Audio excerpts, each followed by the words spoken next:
Bizda o'rtamizda ayrim insonlar ayolmi erkakmi bo'lishidan qat'iy nazar bir-birini qarg'aydi va bir-biriga yomonlik tilaydi. Bu oddiy hol bo'lib qolgan. Hozir juda ham ko'pchilik erkaklar bu ishni qilmaydi degan gaplarni gapirishingiz mumkin, lekin uzr. Erkaklarda ayrimlari ham juda ham go'zal qarg'ashni o'rganib qolishgan. Ayollar yo'lda qolishyapti. Xo'p, mayli. Siz kimni qanday qarg'aydigan bo'lsangiz yaxshilab o'ylab ko'ring. Agar siz nohaq kimnidir qarg'aydigan bo'lsangiz, o'zingizga o'sha narsa qaytishidan qo'rqing. O'zingizga qaytmasa farzandingizga qaytishi aniq-ku. Siz kimnidir sotib olgan narsasiga xursand bo'lsangiz, erta-indin yaratuvchi tomonidan sizga ham xuddi shu narsa qaytadi. Balkim o'zingiz ham o'sha narsani sotib olishga o'zingizga yo'l ochasiz. Chunki siz qalban xursand bo'ldingiz.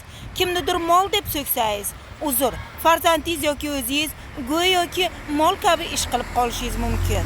Shuning uchun o'ylab gapingizni gapirishga harakat qiling.